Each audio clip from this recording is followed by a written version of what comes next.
तो मध्य प्रदेश की सभी 27 सीटों के लिए आपको चुनावी विश्लेषण दिखाएंगे और अंत में आपको दिखाएंगे कि किसके लिए कितने आंकड़े यहाँ पर दिखाई दे रहे हैं। सबसे पहले हम बात कर लेते हैं भांडेर विधानसभा सीट के लिए। तो यहाँ पर अगर बात करें तो कांग्रेस और बीएसपी में काफी कड़ी टक्कर यहाँ पर देखने को मिल रही है, क्योंकि ग्वालियर पूर्व और यहाँ पर कह सकते हैं कि बीएसपी का काफी गढ़ माना जाता है। और यहां से अगर बात करें तो यहाँ पर संत राम परसोड़िया ने यहाँ पर जो कांग्रेस विधायक थी उन्होंने जीत दर्ज की थी और यहाँ पर कह सकते हैं उन्होंने रिजाइन दे दिया है। लेकिन यहाँ पर अगर बात करें तो कांग्रेस का पलड़ा इस सीट पर भारी दिखाई दे रहा है। इसके अलावा अगर बात करें तो डबरा से अगर बात करें तो यहाँ पर पूर्व यहाँ पर कह सकते हैं मंत्री और वर्तमान मंत्री भी कह सकते हैं इनको, क्योंकि कांग्रेस में भी वो मंत्री रही थी और बीजेपी उन्होंने ज्वाइन की तो बीजेपी भी उन्हें मंत्री बना दिया गया।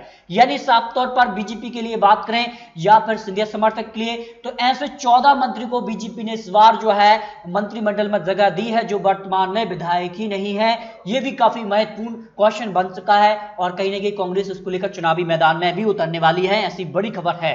अगर यहां पर बात करें तो यहां से कह सकते हैं कि बड़ी यहां पर कैंडिडेट यहां पर इमरती देवी हैं और कहीं ना कहीं वो कांग्रेस को कड़ी टक्कर दे सकती हैं और बीजेपी से उनको टिकट मिलना तय माना जा रहा है। ऐसे में यहां पर काफी कड़ी टक्कर यहां पर दिखाई दे रही है। इसके अलावा अगर बात करें ग्वालियर पूर्व विधानसभा सीट के लिए तो यहां पर मुन्ना लाल यहां पर गोयल जो कि कह सकते कांग्रेस से जीते थे लेकिन अब वो बीजेपी में आ गए हैं। और यहां पर अगर बात करें तो तीनों ही दल में बीएसपी, कांग्रेस और बीजेपी यानी त्रिकोणीय मुकाबला यहां पर देखने को मिल सकता है। ये यहां पर ताजा आंकड़े निकल कर आते हैं। देखिए ग्वालियर विधानसभा सीट की अगर बात करें तो ग्वालियर से यहां पर प्रद्युम्न सिंह तोमर जो है एक बड़ा कैंडिडेट थे और यहां पर कह सकते हैं कि कांग्रेस का पलड़ा इस सीट के लिए भारी दिखाई दे रहा है। ये आंकड़े निकलकर सामने आ रहे हैं। गोवा विधानसभा सीट के आंकड़े की बात करें तो 2018 में रणवीर जाटव ने बीजेपी को यहां पर मात दी थी, लेकिन अब कहीं ना कहीं टिकट उनको मिल सकता है।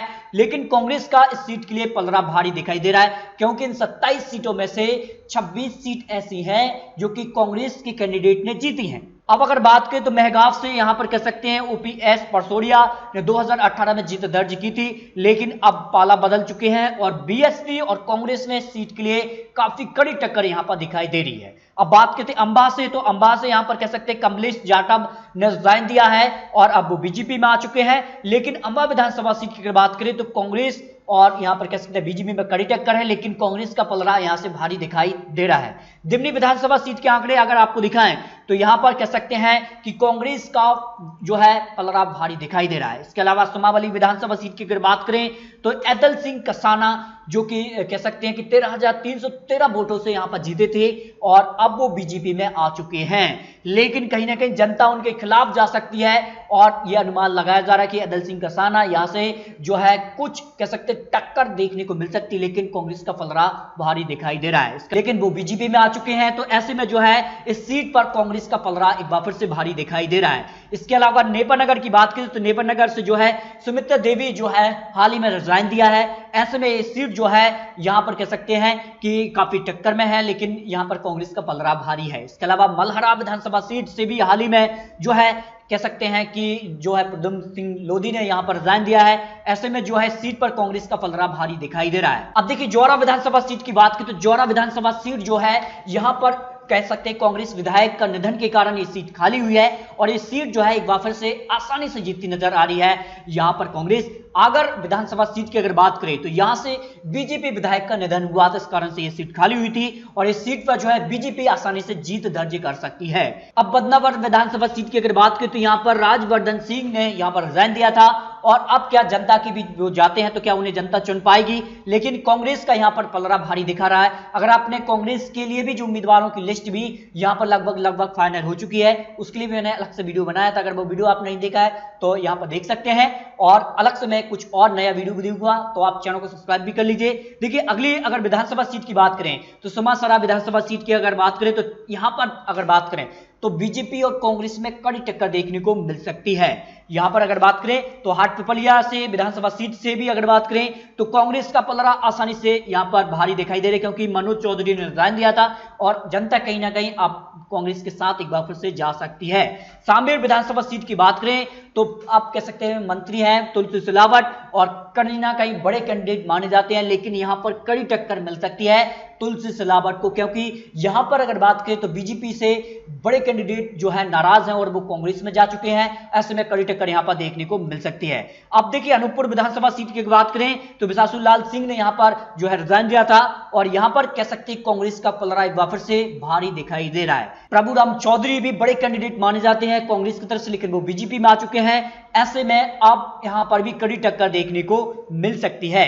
सुर्खी से यहां पर अगर बात करें तो गोविंद सिंह राज मिल रही है और कांग्रेस बीजेपी में यहां पर काफी कड़ी टक्कर मिल सकती है। देखिए मुकाबले विधानसभा सीट के आंकड़े दिखाएं तो विजेंद्र सिंह यादव जो कि बड़े कैंडिडेट थे और उन्होंने यहां पर कह सकते हैं बीजेपी ज्वाइन कर लिया है, लेकिन यहां पर जो है अब कह सकते हैं कांग्रेस का पलड़ा एकदम से यहां पर एक तरफा दिखाई दे रहा है। अशोकनगर सीट की अगर बात की तो अशोकनगर से जयपाल सिंह ने यहां पर रिजाइन दिया था और यहां पर अगर बात करें तो कांग्रेस बीजेपी में टक्कर देखने को मिल सकती है। बमोरी विधानसभा सीट की अगर बात करें तो महेंद्र सिंह सिसोदिया ने यहां पर अपना रिजाइन दिया था और ऐसे में ये भी काफी बड़े कैंडिडेट माने जाते हैं, तो यहां पर कह सकते हैं कांग्रेस बीजेपी में टक्कर मिल सकती है, लेकिन कांग्रेस का पलड़ा यहां पर भारी दिखाई दे रहा है। पोहरी विधानसभा सीट की बात करें तो पोहरी विधानसभा सीट से यहां पर कह सकते हैं सुरेश धाकड़ ने अपना रिजाइन दिया था, लेकिन अब यहां से कांग्रेस एक बार फिर से यहां पर भारी दिखाई दे रही है। इसके अलावा करहरा विधानसभा सीट की बात करें तो करहरा से जो है यहां पर कांग्रेस यहां पर काफी मजबूत स्थिति में नजर आ रही है।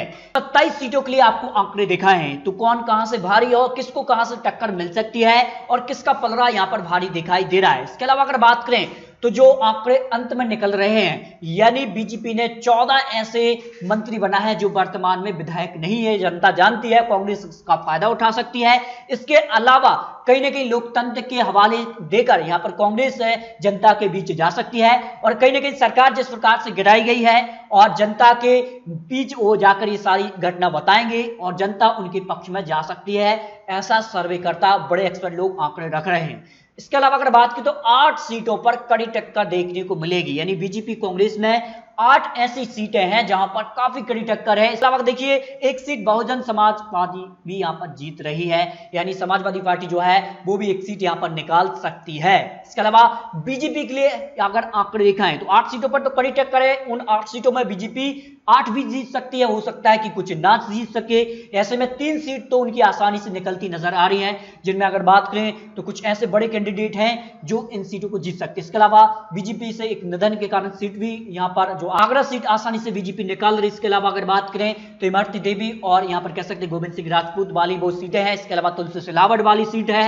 इसके अलावा यहां पर प्रद्युम्न सिंह तोमर, कुछ सीटें ऐसी हैं जो बीजेपी आसानी से निकाल सकती है, हो सकता है ना भी निकाल सकती। जनता का मन है वो आने वाले समय में पता चलेगा, लेकिन कह सकते हैं कांग्रेस यहां से 15 सीट तो आसानी से निकालती नजर आ रही है, क्योंकि 26 सीट कह सकते हैं कि कांग्रेस की ही थी और अब वो बदल चुके हैं पाले में, तो 15 सीट तो आसानी से बीजेपी कांग्रेस निकाल रही है, लेकिन 8 सीटों पर कांग्रेस कड़ी टक्कर भी देगी। ऐसे में कांग्रेस जो है लगभग 20 से 25 सीटों के आसपास सीट यहां पर निकाल सकती है इस उपचुनाव में।